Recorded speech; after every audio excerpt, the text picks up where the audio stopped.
Okay, so I'm going to part 2. Okay, so welcome to part 2, where we will be looking at the remaining 5 game packs. Okay, so first up we have Parenthood. This is a pack quite light on other things. There is obviously no new world with this. You get an aspiration. It's in the family category to be a super parent, and it now gives you the skill of parenting. This gives you some kind of reason not to age up your babies straight away, because you can build up parenting skill whilst looking after them. But yeah, that's about it. What you get with this is you now get much more complicated bringing up children. Your children can now go through sort of phases, so it's a little bit of sort of recognisability, which is now a word, to that, because otherwise, obviously, they just zip from child to anyway. You also they can now get school projects. I think they get them every Monday or something. You get these little chance cards. You get questions. Your child asks a question to the parent. They're a little bit strange though, because the ones I've seen, when I've seen people playing this, because obviously I don't have this pack, when I've seen people playing it, they seem to bob up with only one possible answer to the question in a lot of cases, so I'm not quite sure what the point of that is, but never mind. But the main thing you get is for your toddlers through to teens, so they all get this, you will get these character values. You can see, obviously I don't have this pack, but here's a little picture, that's what you get. And basically by giving your children chores and things like that, and generally teaching them things, getting them to behave themselves, you build up their character values. It also allows them to misbehave more. They can now pour paint over the floor and make a mess and generally be very irritating. Which is why I don't actually have this pack, although I do play a lot with children, but I don't want to make it even more complicated. I am told that it's actually quite hard to get all these character values sort of up to scratch. So it does add a little bit more challenge to the whole parenting aspect, if you like that. And it also the character values do then impact the Sims personality a bit later on, I'm told. Although, bear in mind this is the Sims, so I'm guessing they still don't have a lot of personality. Obviously this is a very popular pack. Most people are very fond of it, so you'll find plenty of information about it on the internet. I can't really say much more about it because I don't have it. It just doesn't really appeal to me. Okay, so Jungle and Adventure. This is another one of those destination ones. It is in many ways very similar to Outdoor Retreat. But, right, so going through what we get with this, obviously we get our destination world. This is the world of Salvadorada. Yeah, it's a sort of South American, Central American inspired place.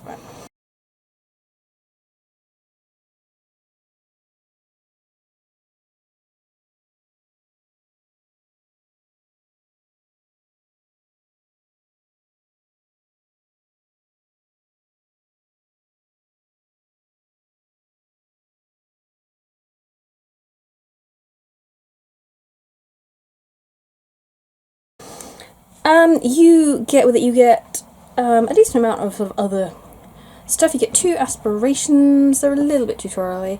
You get Jungle Explorer, which obviously fits to the jungle exploring.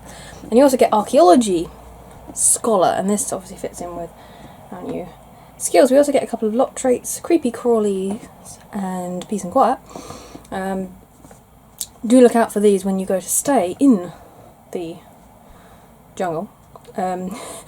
We'll talk about that in a moment.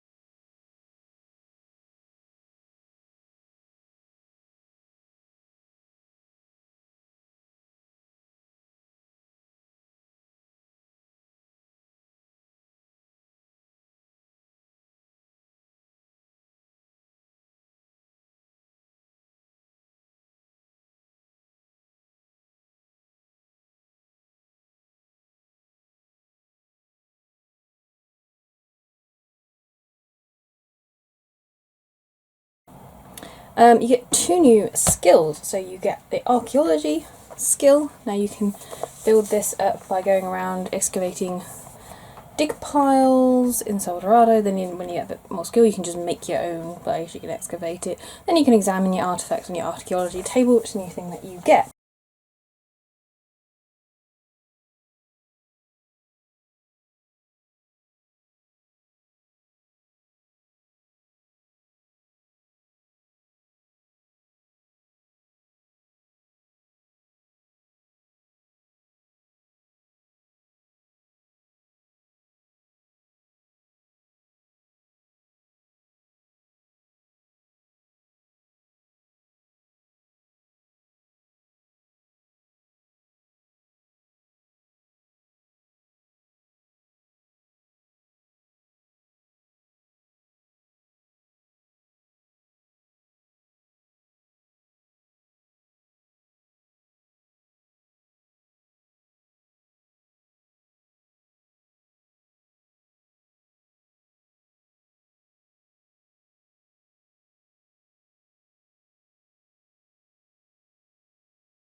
You also get the skill Salvadoradian Culture. Now this is only a 5-level skill, and you basically build it up by talking to the natives in Salvadorado. You get more skill, you can then perform native greetings, and you can try their food, burn your Sim's mouth out. When it's one of those, when you try the recipes, you then be able to cook them at home, and so on. So, yeah, this will build up pretty quickly.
With the archaeology bit, it's worth mentioning, although you do not get any new careers with this pack, there is a very good modded career archaeologist, which exactly ties in with this pack. Obviously you will need to build up your archaeology skill for it and Soldoradian culture. So, and I've tested that one a lot. It's been it was uploaded quite a long time ago, but it still works absolutely fine. So, if you want to kind of make a sort of logic to tie all this together, you could make your sim an archaeologist.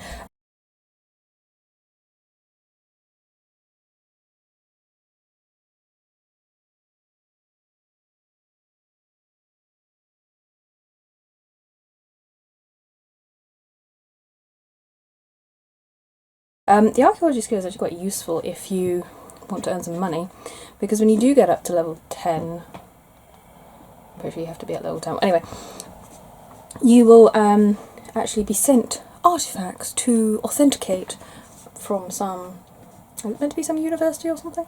Well, anyway, so every few days you'll get one of these in the post, and you simply go over to the archaeology table, authenticate the artifact, send it back, and you get like 2,000 or 3,000 simoleons for every one, so it's quite a little earner.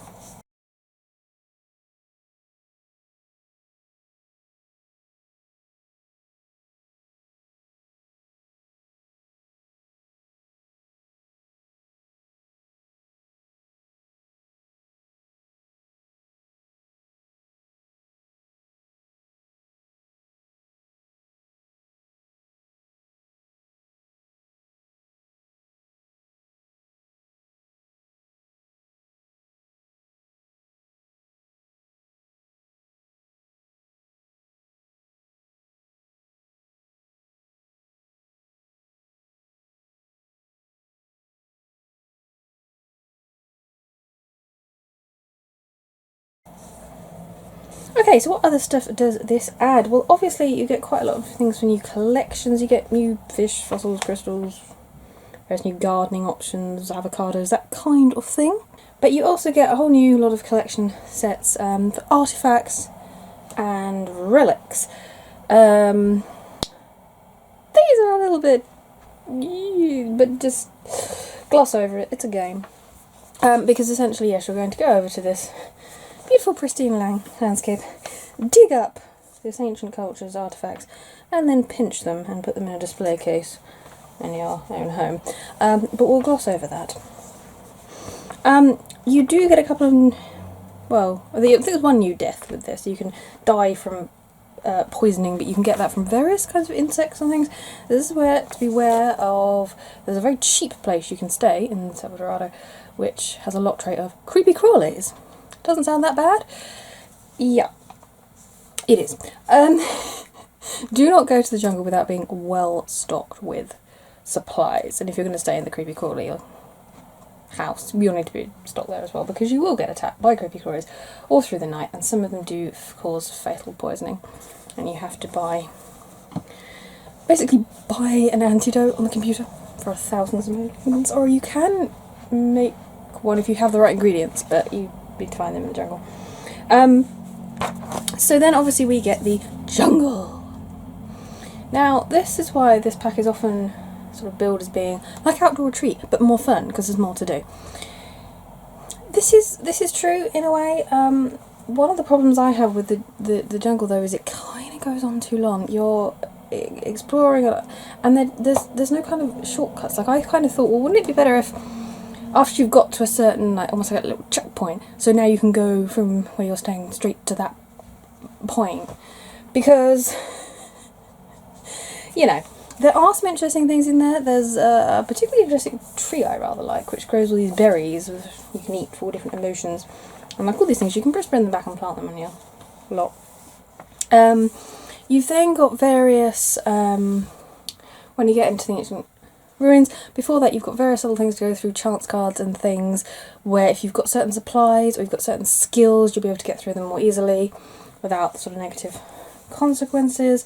And as I say, you may well be attacked by more insects, so you'll need to take things like you can buy various repellents and insect cures and so on, and you can get those at the marketplace in Sims4. Or some of them you can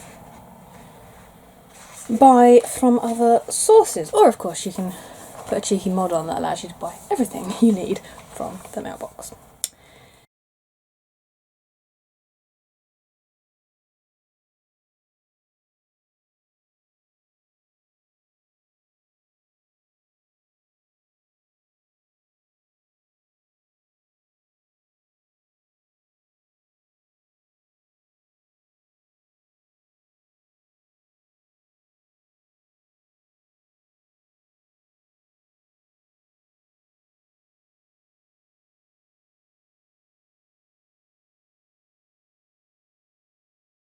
So as you investigate through the jungle, you've got various traps and so on that you can investigate.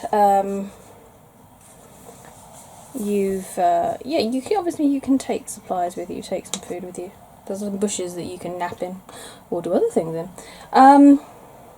You'll also come across skeletons. Yeah, they're little NPCs there. They are also a temporary life state. You can temporarily turn your skin into a skeleton if you wish to do so.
So that is essentially Jungle Adventure.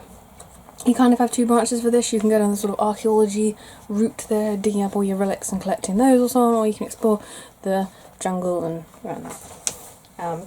So it gives you a bit to do if you've got to you're going to take a family out there for a holiday.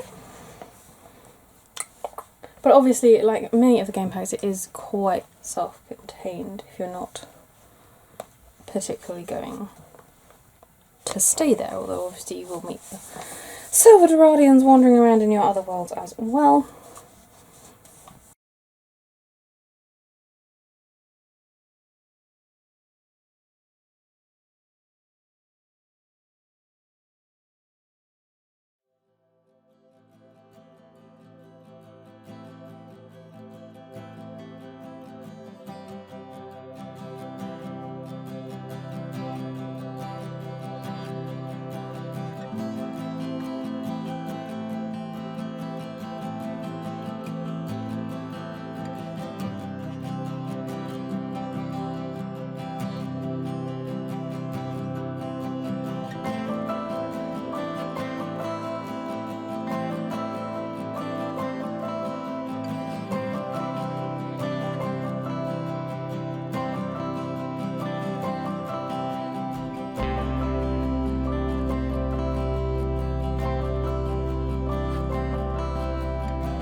Okay, so Strangerville. This is one of those sort of experimental packs. It's totally different from every other one, really. So it kind of depends what you think about the style of it, really. So we get a new world, Strangerville. Amazingly, you actually get a new career as well. You get the military career in this. I think it's the only game pack that gives you a career. But anyway. You also get an aspiration. It's a location one. It's Strangerville Mystery. It's a tutorial. And we get a new trait, which is the paranoid trait, which is quite fun. It also actually adds a whole new emotion, which I'm pretty sure only applies in Strangerville, which is the possessed emotion, which is that your Sims can suffer from. But yes, I don't think they can get it anywhere else. I've never seen it anywhere else. Other things that it adds, obviously it adds a nice new death for you, which is consumed by the mother. You'll find out about that. Because you've got the military career, you also get various little things. You get training bots and sparring options and these kinds of things. You also get various electronic things. So you get laptops. You get listening devices. You can bug your Sims, and then you can put a control centre and where you can spy on them, essentially. So if you're into that, then that's amusing. But the main thing you do get with this is the Strangerville mystery. It is a criticism of the world that you can't live there without playing through the mystery. You kind of feel that you should have the option, so on a new save, to just say, no, actually I just want to live there. But you don't. So, unless you want to play through the mystery and then live there, it does mean that, in a sense, you're maybe not getting a new world, you're getting the mystery, that's what you're getting. So you probably won't use this, or, again, it's very, very self-contained. I mean, occasionally, yeah, I might give my Sims a laptop, but other than that, you don't really know this pack exists, except when you're playing the Strangerville mystery. So, yeah, so perhaps even more separate than packs usually are, so be aware of that. But it is very, very different from the other packs, and it's, I think, personally, really nice to have a bit of a change. The mystery itself, obviously, you do have that aspiration if you want a bit of a tutorial the first time you do it, or if you just want to investigate it, what the hell. Essentially, if you go to Strangerville, you'll find that you have people wandering around like zombies. I'm sure you've seen them on some video where you get the Sims walking around looking like their necks broken and just generally being very, very strange.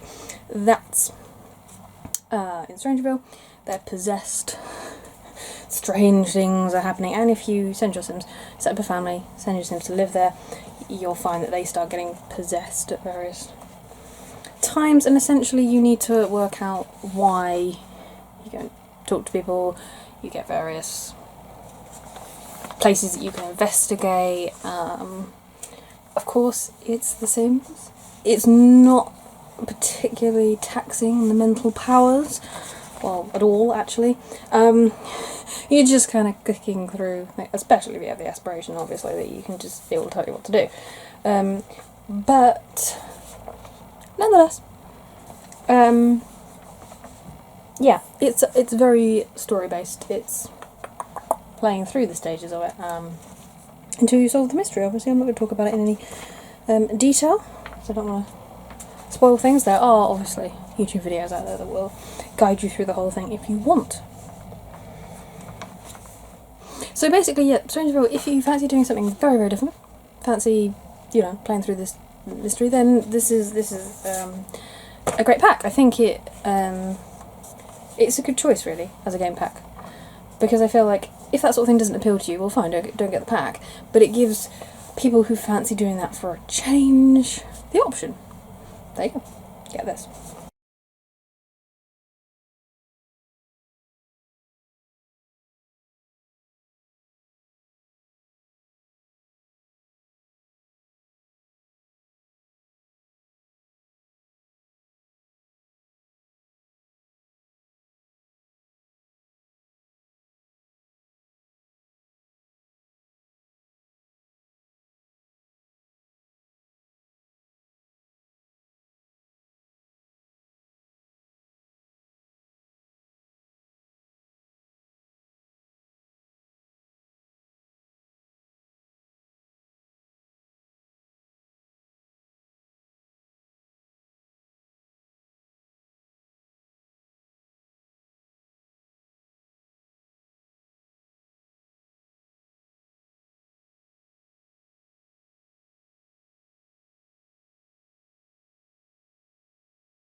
So moving on to another of my favourite packs, Realm of Magic, which is the first one I got actually.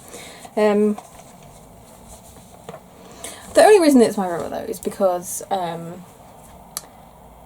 just love magic-y stuff. I'm not sure it's the best made of the packs. I think it was getting there, but it was one of those that they could have done so much more with. I feel with this pack they were a little bit, they weren't quite sure where they wanted to go with it, because they couldn't make it too sort of Harry Potter, but then they didn't go down the route of kind of, I don't know, almost a kind of darker magic route. They kind of ended up somewhere in the middle, and I feel like maybe it's, yeah, they really should have gone very one way or another. I don't know. Anyway, with this pack we get the technically worlds of Glimmerbrook and the Magic Realm. This is one of those places where I feel like, yeah, that was a mistake.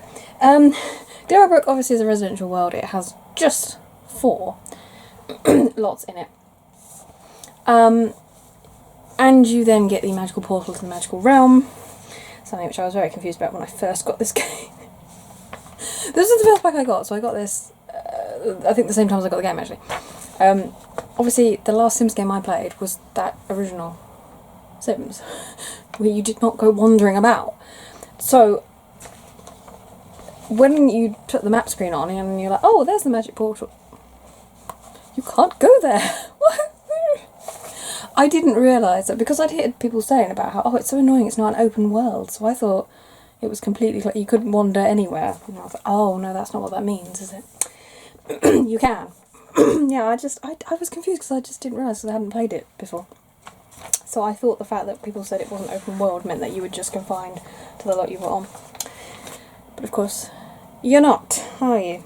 So, yes, you just need to go to the nearest lot or wherever and obviously walk down the path. Now, with Realm of Magic, you have the option obviously to create spellcasters in cast. If you create them straight away, or when they become a spellcaster, they will have a little magical gemstone thing that then sits in their inventory permanently, unless they choose to destroy it for some reason. And you can just click on that and click travel to the Realm of Magic, so you don't have to walk there. But if you do have an ordinary sim, then they first need to become a spellcaster, so you need to take them walking to the magical portal, travel to the Realm of Magic, and then you need to speak to one of the sages, and they're the people with the little rune things over their head, and they will give you a little task to collect up orbs, and you can then become a spellcaster.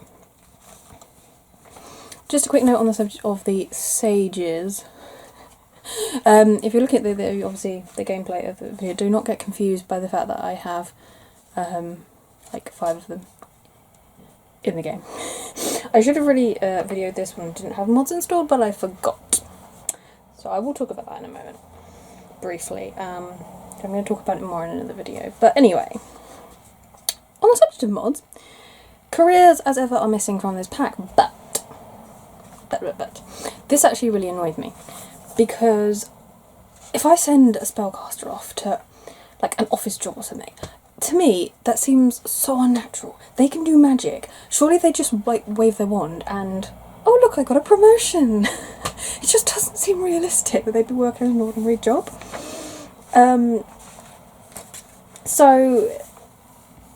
Yeah, this always really annoyed me, and then I was really pleased when I found this fantastic website which has so many mods which I use, and I'm afraid I can't remember the name of it because I'm not quite sure how you use Ilka something. Sorry, I do not know how you're meant to kind of say that, but anyway, this one, you'll find some really great mods here, and in particular with Realm of Magic, you will find some nice witchy careers. So you will have a full set of Harry Potter careers. Did I say that? No, you'll have a full set of careers with nothing to do with Harry Potter, obviously. So you will have Wand Maker, the Broomstick Maker. You have a healer working in some mangoes. You also have a professional Quidditch player, and you have a Master Duelist career. Obviously, I will talk more about these in my video, which I'm going to do quite soon, which is going to talk about the mods that you really need to improve your occult gameplay. So I'm going to talk more about that, but basically here they are. These are all ones you can send your sim off, or you have the option to work from home. I think with all of them, certainly with the maker ones and healer ones you do. And yeah, these are fun. They just add to the woodwork table. You get wands, broomsticks will be added if you're in that career. And obviously these are especially for skilled spellcasters. You will need to be a spellcaster to do them. You can't have your ordinary sims doing them. So yes, I think that is rather nice. Now, aspirations, you do get a couple. You get a knowledge one of spellcaster and spellcraft and sorcery, sorry, and you get a nature one, purveyor of potions. It's kind of self-explanatory, really. You don't actually get any new traits, which I think is a bit of a shame, although, as ever, C mods. I mean, to be honest, Realm of Magic was really the one that, when I was sort of thinking about doing this video, was why I decided, oh, I really need to talk about mods as I'm going along, because Realm of Magic, I feel like, it's a good pack, but it's flawed, and I feel like basically all of the flaws can be corrected with mods, and it becomes a brilliant pack. So, yeah, again, modded traits are the way to go. Snowy 95 is a great source of occult traits, but there are lots and lots of others as well. You do have a you get a rather strange lot of traits, to be honest. Is it to do with an inherited spellcaster bloodline, where you can have a weak bloodline, strong bloodline, ancient bloodline, and this is to do with, obviously, generations of spellcasters. To be honest, it's a little bit complicated, the way it works. Yeah, but it's there.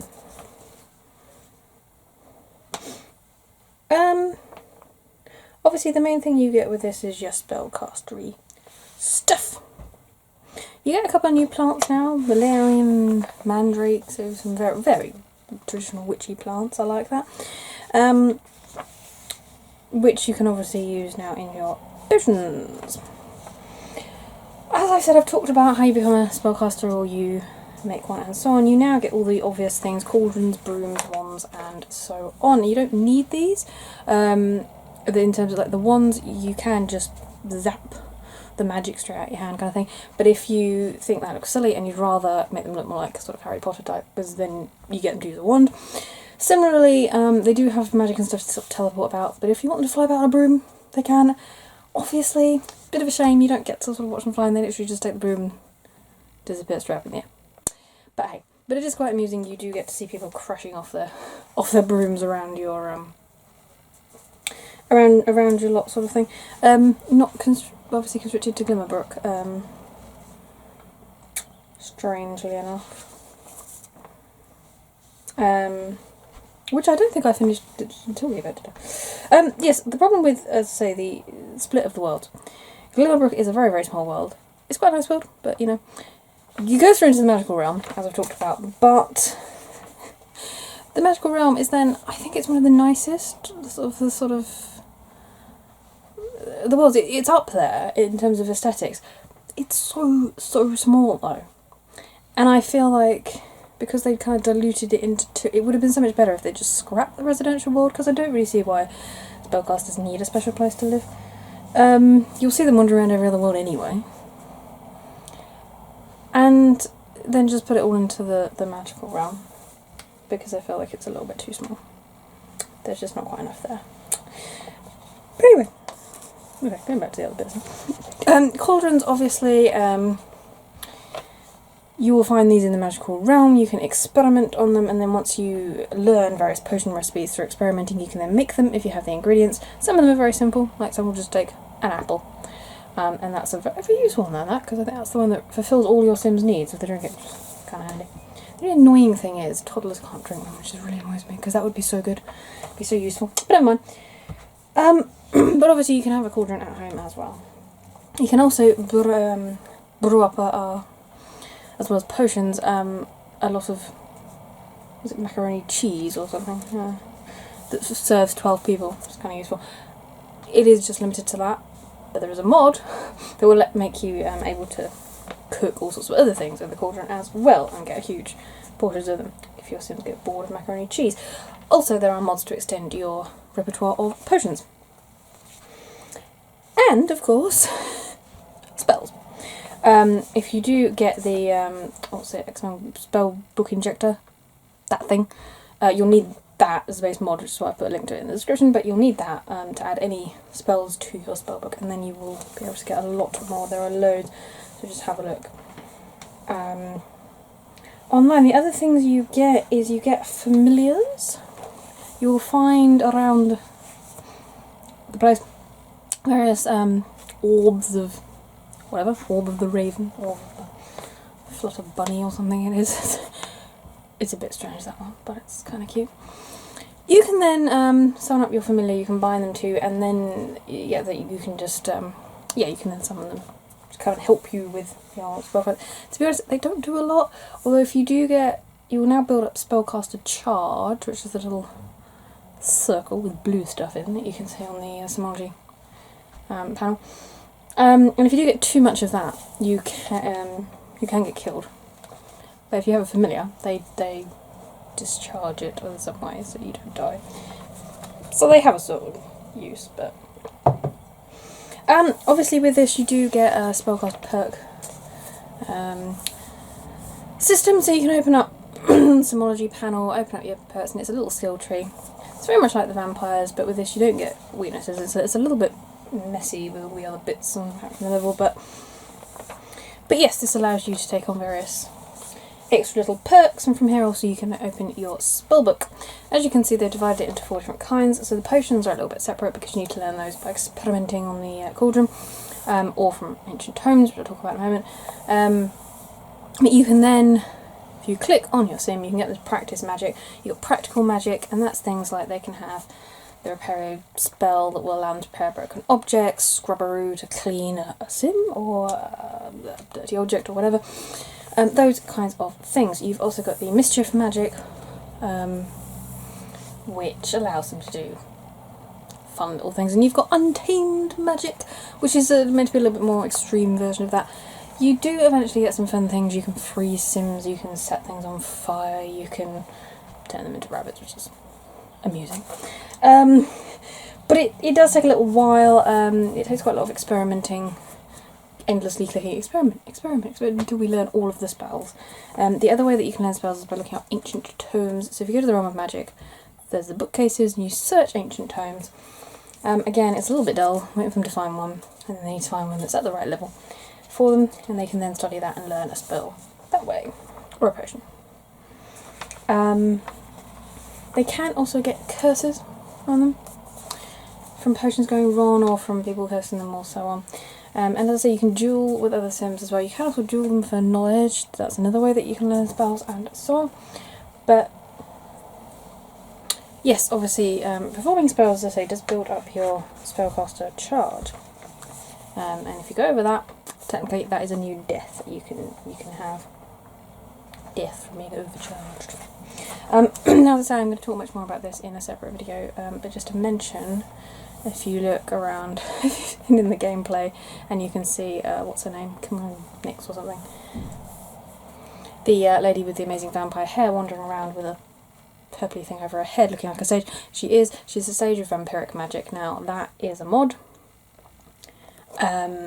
You cannot have occult hybrids in The Sims, it just doesn't let you. So your vampires cannot become spellcasters. If your spellcasters get turned into vampires, they stop being spellcasters, I think that's right. I think they can turn into vampires, but then they won't be spellcasters.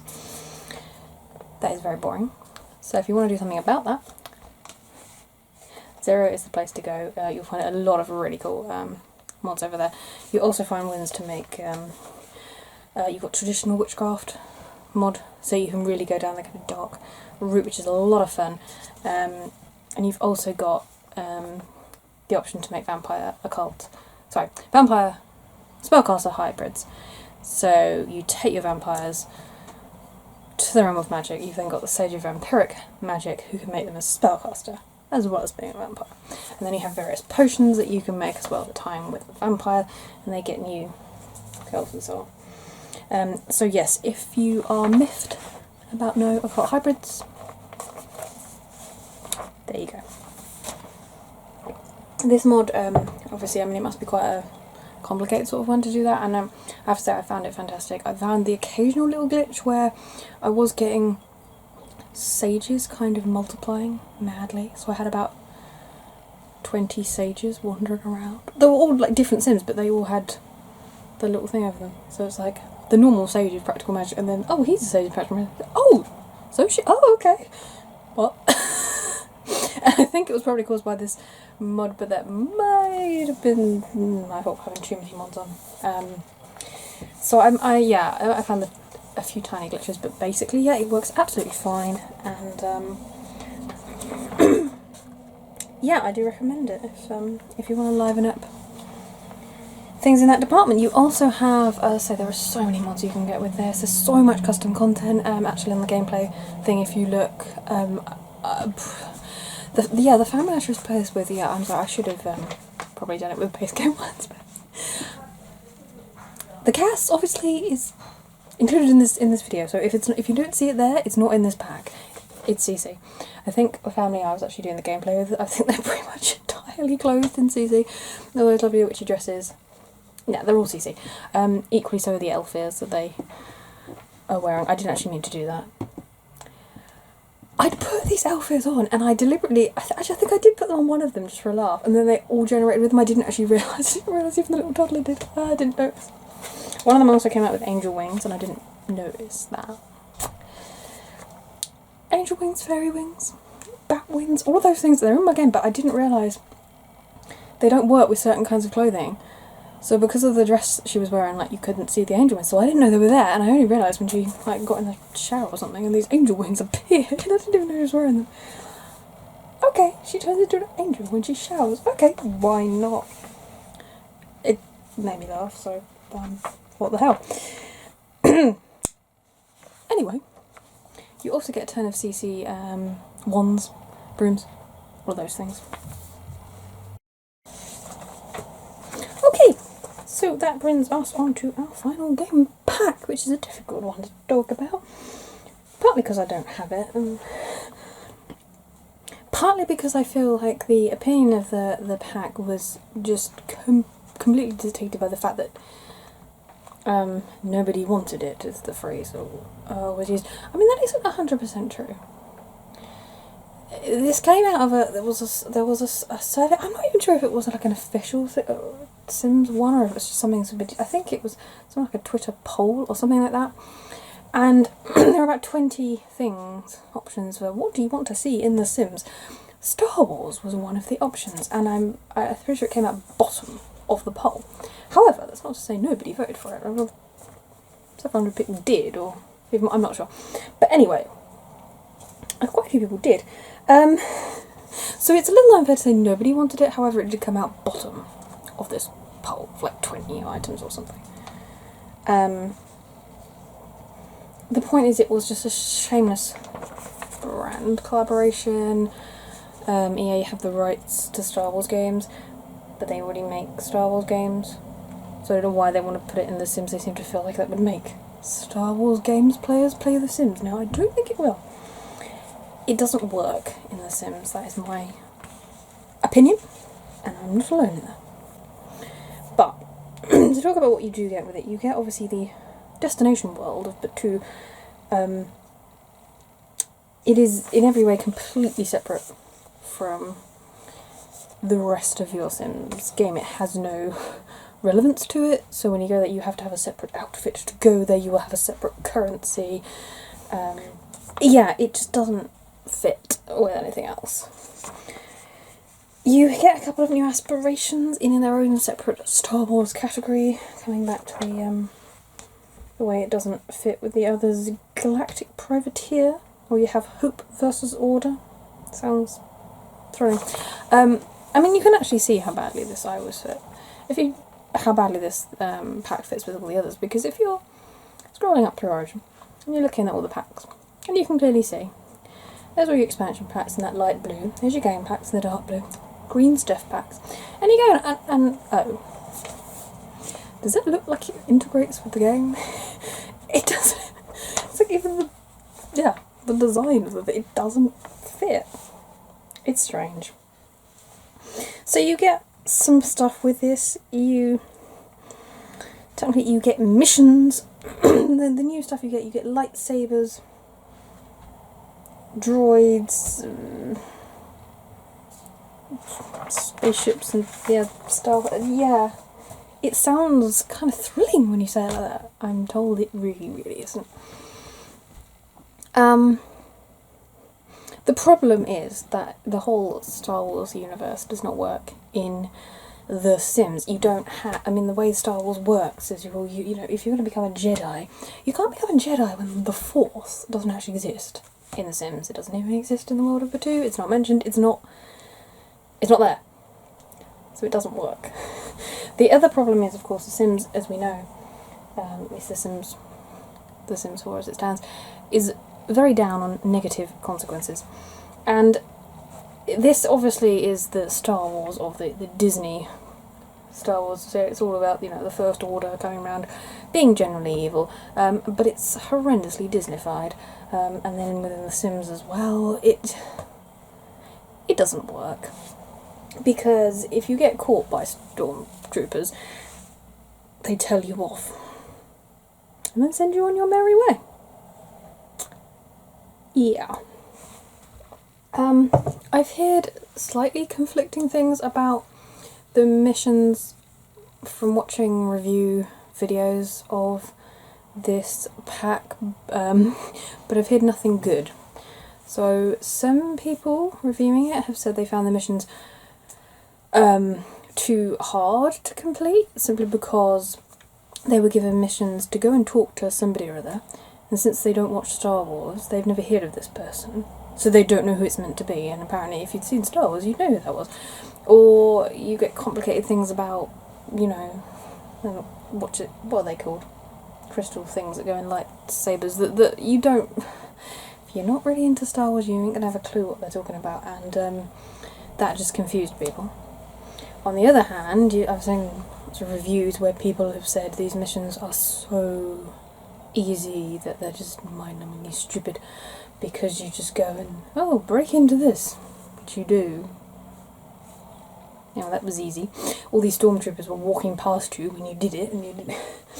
Obviously, you can kind of join either side. You can join the Resistance, or you can join the First Order, and either way you're against the other one. Or you can sort of, there's a kind of smuggler element, isn't there, where they're sort of neutral in the middle, but either way, nobody seems to have anything good to say about this pack. The general aesthetic of it is quite well done. It looks like this Batu, wherever that's meant to be. But yeah. I mean, I'm not a fan of Disney Star Wars anyway. The original, fine, but it's just gone downhill since then.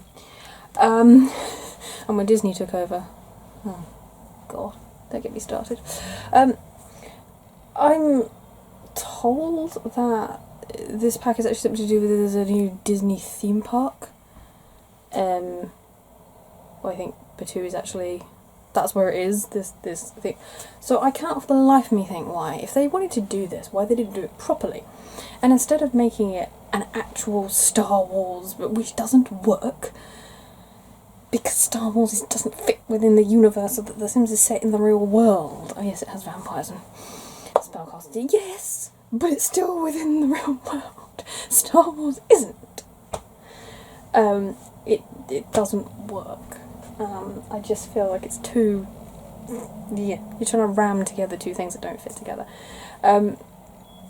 But I don't know why they didn't just make it, okay, it's a theme park. Do it as a proper expansion pack if you want, and have this Disney theme park. So yes, you can still have all the Star Wars elements, but make it obvious that it's not real. They're dressing up to go there, you know. And they go on these fun little mission things and then go whatever. You could make it like that, but it's meant to be not real. Do you know what I mean? And then you could have theme park rides and things in there as well, so make it a bit more interesting, so not just for the Star Wars fanatic. Because I feel like this pack is going to please nobody, and that's the impression I get. Sims fans are not going to like it, because Star Wars doesn't fit within The Sims. the idea was like, oh well, Star Wars fans will like it. I'm sorry, I don't think they will. And you're only talking to Disney Star Wars fans anyway. Do they actually exist? I don't know. But even if they do, I don't see how this is going to please them, because it's not Star Wars. It doesn't fit within the Star Wars universe. Because there's too many things missing.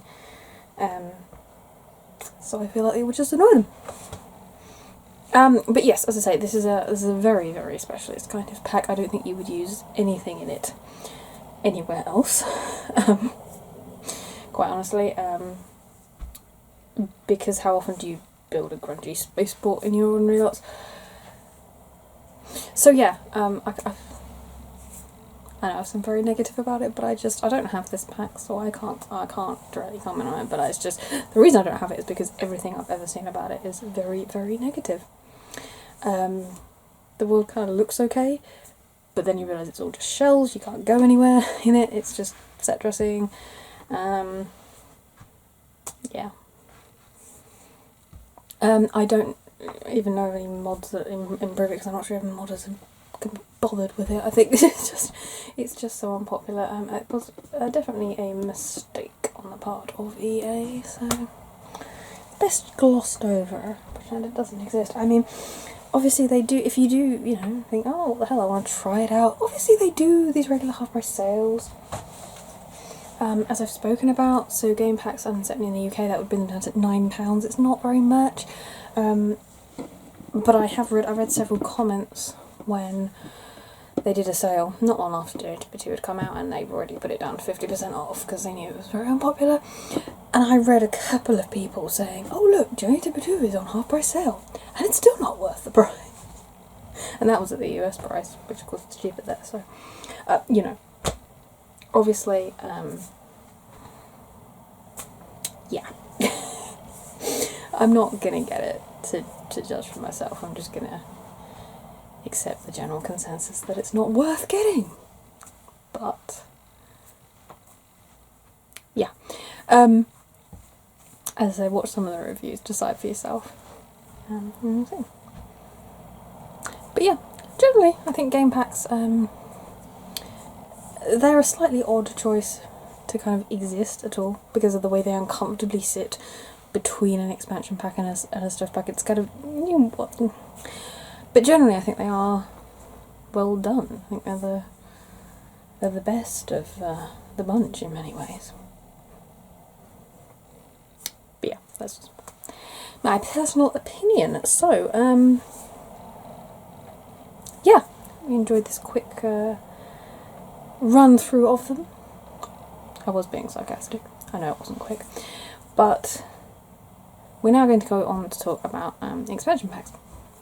So obviously, they are meant to provide a lot of long-term sort of gameplay. They don't all.